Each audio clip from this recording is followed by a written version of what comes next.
From the Oklahoman newsroom, this is an OU update. I'm Jenni Carlson here with Ryan Aber, OU beat writer. Ryan, Iowa State coming to Norman on Saturday night, and it's the first time the Cyclones have been back to Norman since they scored what at the time was a stunning upset of the Sooners back in 2017. That game, I mean, Iowa State hadn't had that kind of success against Oklahoma in really forever. Yeah, I mean, the last time they beat them before that game was 1990. Yeah. So that game, I mean, everybody was surprised at the outcome.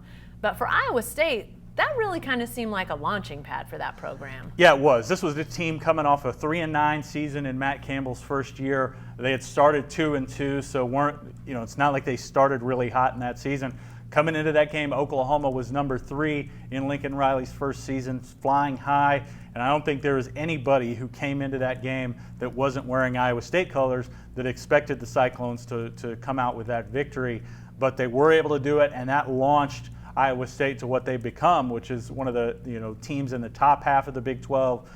They were talked about as a title contender before the season. That hasn't quite played out the way that Matt Campbell would have liked.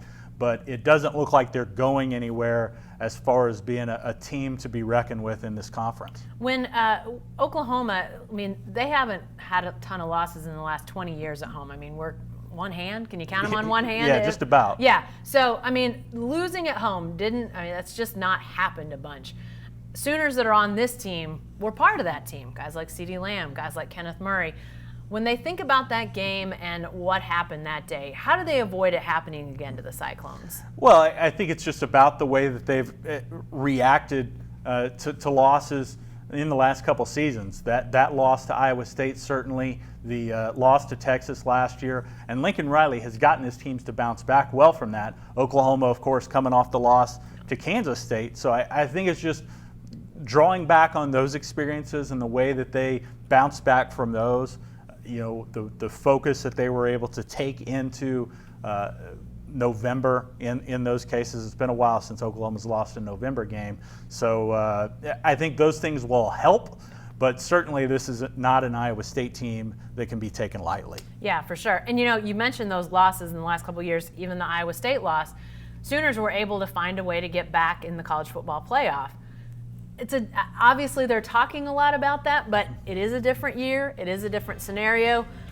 But you got to win on Saturday. But I assume there's going to come a point where how the Sooners are winning, if they keep winning, that's going to be fairly important, Ryan. Yeah, it really will be. They're going to have to, you talk about not worrying about style points. They're going to have to worry about style points if they want to get back in the college football playoff discussion, especially with the schedule that they've got. Yes, they've got Baylor coming up. They're undefeated.